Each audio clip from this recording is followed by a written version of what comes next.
satu aja dan P ya tentunya, maka nanti pergerakannya akan minimum dok ya, akan minimum. Jadi maksudnya apa? Jadi nanti lebih banyak posteriornya yang gerak ke depan dibanding yang anteriornya ya. Kalau seumpamanya teknik two step, dokter cuma M1 doang, gerakannya bisa resiprokal dok, nggak yang full ke belakang gigi anteriornya, tapi yang belakang juga bisa ketarik ke depan dok ya, kalau seumpamanya kita nggak pakai gigi 7. Nah, untuk bisa mendapatkan penjangkaran maksimum ya, agar molarnya tetap stay di posisinya, nggak gerak, maka penjangkarannya itu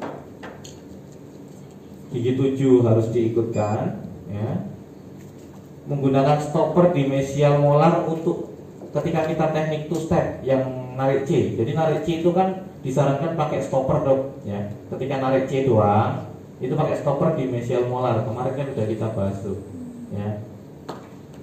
Atau pakai TPA LLA, transpalatal anchorage atau lower lingual anchorage yang kemarin yang kayak wire gitu di depan yang bikinnya di lab ya, bikinnya di lab. Masangnya kayak molar band itu dok. Bisa pakai itu. Nggak mau ribet, dokter bisa pakai TAD. MIA ini TAD dok. Jadi kalau pengen maksimum anchorage ya, absolut malah pakai TAD. Oke. Kemudian syaratnya juga biar kita maksimum narik C-nya ketika pakai teknik two step itu 150 sampai 250 gram lah ya. 150 sampai 250 gram. Ya, jangan terlalu besar. Kalau terlalu besar, nanti C-nya nggak ketarik, molarnya yang ketarik nanti. Karena apa? Ingat kemarin kan, kalau force-nya terlalu besar, giginya malah jadi nggak gerak karena nekrotik. Ya. Jadi harus force-nya segini. Makanya pakai force gauge. Dokter nggak bisa ngira-ngira berapa lingkaran. Kalau mau dokter pakai power C nih, berapa lingkaran nih? Nggak bisa dok. Setiap merek beda-beda. Ya, jadi harus pakai alat untuk mengukurnya ya. Untuk retraksi, kemudian setelah C-nya ketarik baru retraksi 4 incisifnya ya, itu untuk mendapatkan maksimum. Jadi memang untuk maksimum idealnya memang harus two step dok, C-nya dulu baru 4 incisifnya dengan gigi 7 diikutkan dalam penjangkaran. Nah, kapan kita menentukan one step, two step, minimal, maksimum, moderate penjangkarannya? Itu ketika gigi anterior sudah rapi dok, baru dokter putuskan mau minimum atau maksimal ya. Jadi ketika awal-awal dokter mungkin bisa memprediksi akan melakukan retraksi, tapi dokter nggak akan tahu retraksinya nanti pakai teknik apa. Baru tahu nantinya ketika gigi anteriornya udah rapi, dalam artian leveling alignmentnya udah selesai. Nah, ketika leveling dan alignment udah selesai, maka dokter baru putuskan retraksinya mau pakai teknik apa. Ya.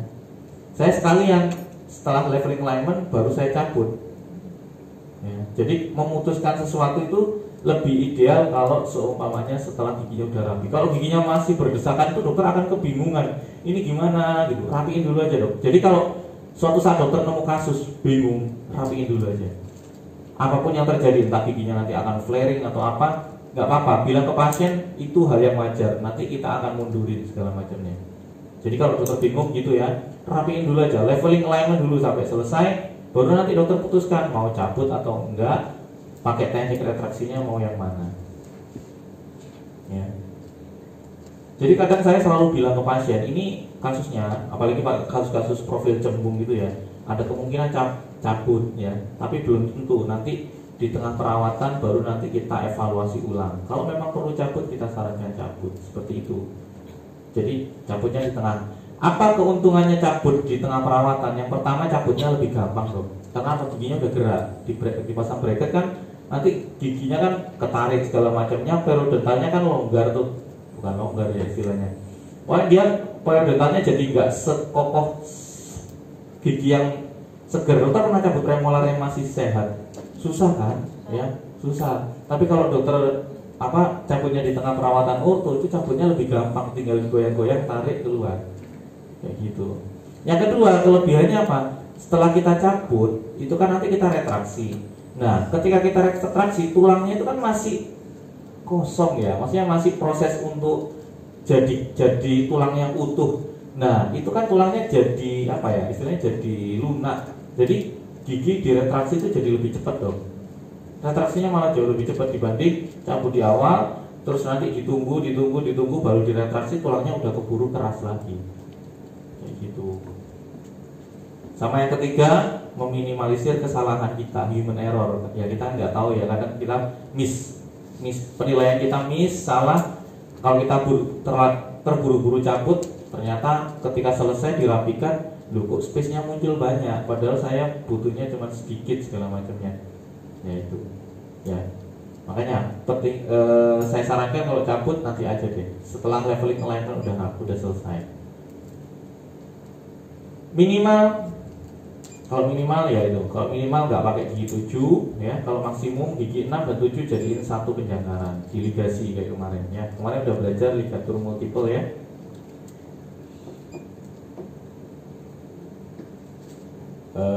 Ini teorinya ya, MF itu moment, force segala macamnya, nggak perlu panjang kalau jelasinnya ya. Teorinya nanti belajar lagi aja tentang apa namanya itu, mechanical, saya lupa namanya. Pokoknya itu membahas tentang force, moment, rotasi, dan couple segala macamnya, itu di ortho ada loh. Itu pembahasannya itu sebenarnya pembahasan mirip kayak pembahasan orang teknik. Jadi kan ortho itu sebenarnya teknik banget, teknik kayak orang engineer banget gitu loh dok. Jadi pergerakan force segala macam fisika banget. Jadi itu akan banyak muncul hal-hal seperti itu kalau dokter belajar ortho lebih dalam. Ya dokter kan suka fisika ya, pasti akan senang lah dengan hal-hal seperti itu. Ya. Ya, harus disuges dulu gitu. Penjangkar yang kemarin ya, maksimum grup A. Nah kalau grup A ini pakai teknik apa dokter Rani? Two step ya. Ya kalau grup B pakai teknik apa dokter Dian? One step ya. Oke. Asalkan syaratnya bisa kayak gini banget. Itu syaratnya M1 M2 nya harus ada dok.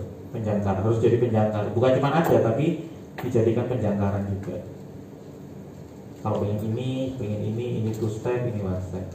Ini maksimum posterior anchorage ini untuk maksimum anterior anchorage ini untuk molar protection atau majuin molar mesialisasi molar. Nah, grup A anchorage ya, grup A yang two step tadi biasanya dipakai ya untuk koreksi kasus kelas 2 atau kelas 3 di mana giginya yang kita meretraksi gigi anterior. Untuk kelas 2 untuk upper incisor retraction, kalau kelas 3 untuk lower incisor retraction, untuk mundurin yang rang bawahnya ke belakang. Kalau kelas 3, kalau kelas 2 atasnya dimundurin ke belakang. Itu yang biasanya dipakai. Jadi penjangkaran grup A ini biasanya dipakai untuk kasus itu. Tapi nggak mesti, tergantung apa? Tergantung relasi C-nya. Jadi kalau relasi C awalnya ini butuhnya cuman gerakin sedikit C-nya ke belakang, ya dokter pakai teknik one step. Tapi kalau untuk dapat relasi C kelas 1 butuh teknik two step, ya pakai two step. Seperti kemarin yang kita ilustrasikan. Jadi ini kalau dokter bingung, ini ada gigi C, dokter habis cabut, dokter mau memutuskan mau teknik apa, bingung. Anggap aja untuk mendapatkan relasi kelas 1, C itu kan harus di sini dong, C bawah. Ya. Ini C, ini kasus kelas 2 skeletal ya. Kasus kelas 2 skeletal. Ya. Ini C atas, C bawah itu harusnya di sini untuk jadi kelas 1 ya. C itu harusnya di sini, tapi karena kelas 2 kan biasanya C-nya di sini nih. Di sini. Ya, C-nya di sini. C-nya di sini. Ini insisif. Ya, C-nya di sini. Harusnya dia C-nya di sini, tapi di sini. Terus kemudian habis C apa sini? Premolar ya. P2. Umpamanya ini cabut ya. P2 di sini. Nah, harusnya C-nya ini ya. Ini kan kita cabut nih P1 nya, kita cabut. Dokter bingung, ini mau pakai teknik one step atau pakai teknik two step. Nah dokter bayangkan, kira-kira kalau saya pakai teknik one step, ya, one step itu kan berarti separuh jalan palingnya. Mungkin dia C-nya nanti akan ada di sini, ya. Kira-kira relasinya jadi kelas berapa dok? Jadi kelas 1 atau masih tetap kelas 2? Tetap kelas 2 kan? Tapi kalau saya mentokin C-nya ke sini, jadi C-nya full nanti ke sini, dia jadi kelas berapa dok? Jadi kelas 1. Jadi maka dokter ini P1 bawah ya. Jadi kan harusnya gigi C ini nanti harus sejajar sama ini dong. Ya enggak. Jadi untuk bisa mendapatkan kelas 1 relasi C kelas 1, dokter narik C-nya kan berarti ini harus full. Ya, harus full ke belakang.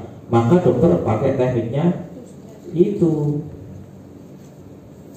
Ya, two step, ya betul, two step. Beda cerita, ya, beda cerita. Kalau seumpamanya P-nya ini ada di belakang lagi, P-nya ada di belakang lagi. Kalau saya metokin C-nya ke belakang, ternyata C-nya jadi di sini nanti. Jadinya kelas berapa dok? Kelas 3 kan? Kan kita nggak mau kayak gitu. Jadi S2H segala macamnya. Maka dokter kalau terjadi seperti ini, maka dokter pakai tekniknya one step, biar nanti ketemu di tengah-tengah. Gitu loh. Dan nantinya setiap kontrol, ketika dokter sudah memutuskan pakai teknik one step, two step segala macamnya, dokter setiap kontrol harus melihat relasi C-nya.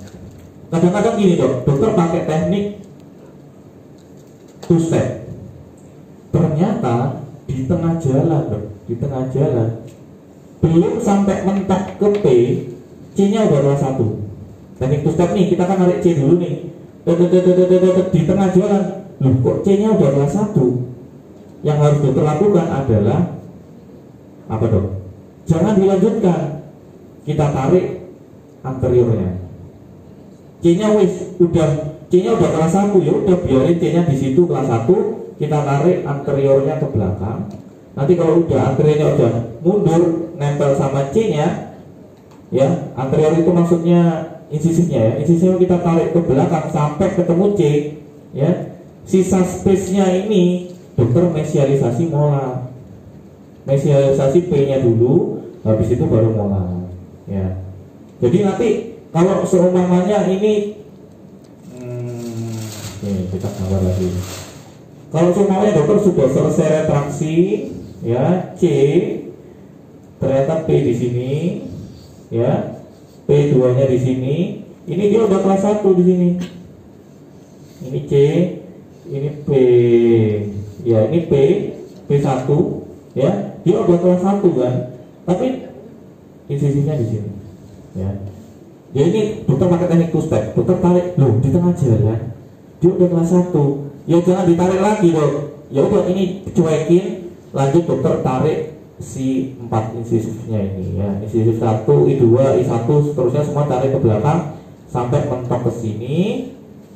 Kemudian nanti selanjutnya dokter lanjut mesialisasi gigi P2-nya. Untuk gerakin P, ya, ada 2 cara. Gerakin gigi itu ada 2 cara dong, dengan ditarik atau dengan didorong. Kalau ditarik itu kan pakai power chain, dokter pakai power chain cantolin ke sini, ya, power chain cantolin ke sini, ini diligasi semua, power chain ini ke sini. Tapi khawatir C-nya ketarik, ya, khawatir C-nya ketarik, jadi harus gimana? Berarti kita dorong aja gigi P2-nya. Didorongnya pakai apa? Pakai apa dong? Pakai OCS di sini dong. Nah ini wire ya. OCS di sini dia akan dorong P-nya ke sono. Aktivasinya sama, aktivasinya dikasih komposit setiap kontrol, kasih komposit setiap kontrol sampai dia nempel. Jangan lupa di setiap ketemu OCS selalu ligatur single. Kalau ini nggak usah karena ini bukan cup itu nggak usah pakai ligatur single. Ya karena udah tertutup dia. dorong sampai rapet. Begitu udah rapet, dokter ligasi semuanya, mesialisasi molar. Nanti mesialisasi molar ada pembahasannya. Kayak gitu. Jadi intinya targetnya adalah gimana caranya C bisa kelas 1. Jadi setiap kontrol dilihat C-nya. Jangan terlalu keenakan dong, wah aktivasi doang, aktivasi terus. Ternyata C-nya tiba-tiba udah ke belakang aja dia, jadi kelas 3. Kalau udah terlanjur lewat, tapi lewatnya nggak banyak, umpamanya lewat 1 mili gitu, 2 mili, ya udah elastik aja kelas 3. Gitu loh, di elastik kelas 3, sini ke sono. Ya jadi double sih kerjaannya. Ini moment force. Nah ini namanya center of resistance, dok. Jadi gigi itu punya titik tumpu. Umpamanya kita nggak pakai wire, kita cuma narik giginya aja. Umpamanya dokter catolin power chain ke sini, dok. Power chain tarik ke sini. Dia itu gerakannya akan tipping, dok. Jadi ini titik tumpunya. Mahkotanya akan ke sini, akarnya ini akan ke sana, dok. Normalnya gigi gerakannya seperti itu. Gerakan gigi normalnya tipping, ya. Tapi karena kita pakai wire, terus pakai crimpable hook. Nah gini, salah satu cara agar gigi gerakannya bodily atau translasi sama ya.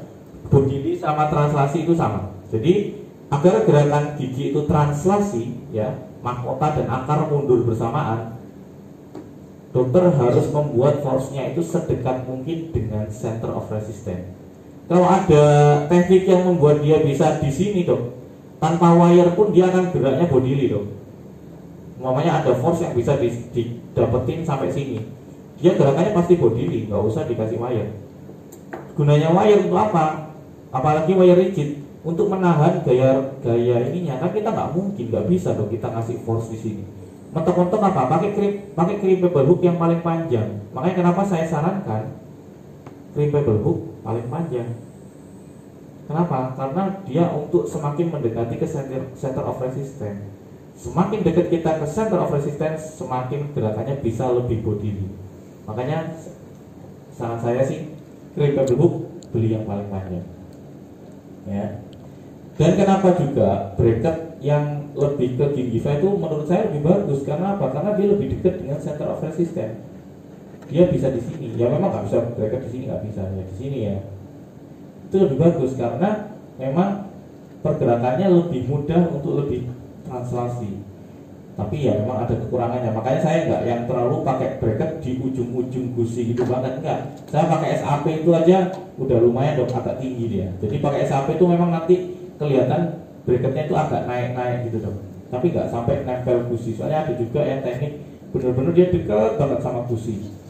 Itu saya nggak sampai segitunya karena kontrol OH-nya sulit, dok. Pasien kalau nggak pinter cara bersihinnya, nggak pakai floss, pasti terjadi karies atau mungkin terbentuknya plak segala macam.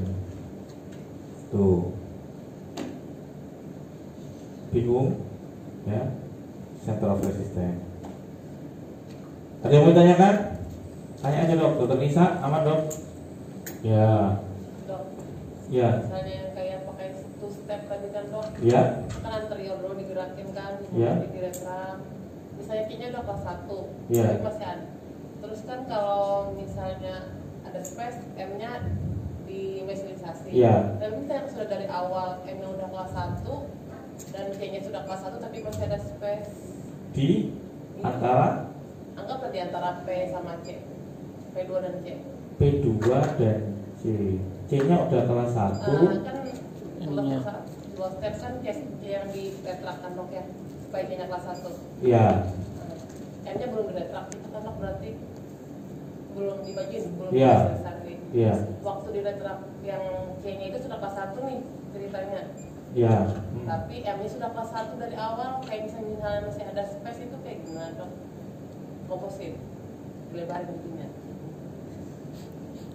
Kayak kemarin, dok, kan kalau kita umpamanya memang tidak melakukan pencabutan, pencabutan P2 rahang bawah, kasus kelas 2 kita tidak cabut P2 rahang bawah, otomatis molarnya nggak akan bisa kelas 1, dok.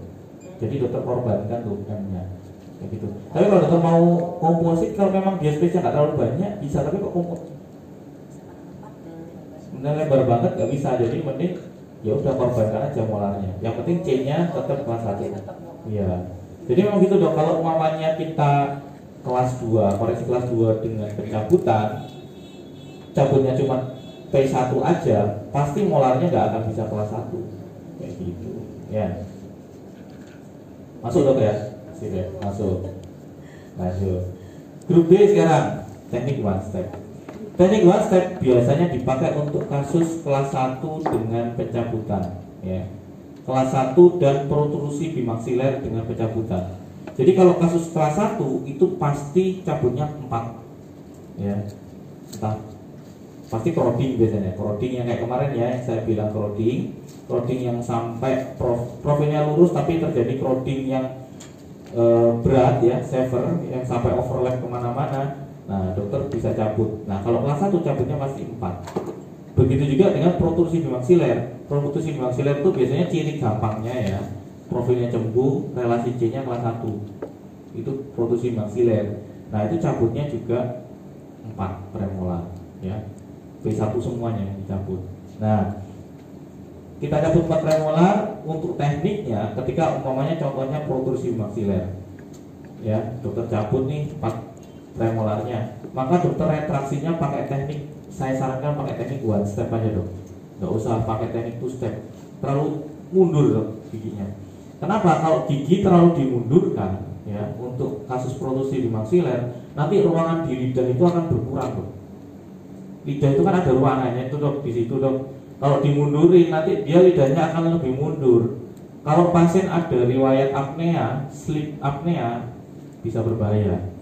Atau mungkin kalau dia nggak ada sleep apnea, biasanya kalau pasien diretraksi, lidahnya kan mundur. Nanti ketika tidur dia ngoroknya tambah keras dong, keras banget ngoroknya. Karena lidahnya ke belakang, ketahan sama giginya ini. Ya, kecuali kalau dia tidur sambil melet, nggak mungkin ngorok. Ya, kan nggak ada. Ya. Ya. Oke. Atau ada ya tidur sampai ya kemarin satu kamar tuh. Iya, enggak lihat temannya tidur sambil melet, enggak ada ya. Kan serem ya. Kamu melet nggak sih dok? Melet lidahnya dijulurkan dulu. Bahasa bajanya apa? Melet itu kan? Ayo. Kulibi kan?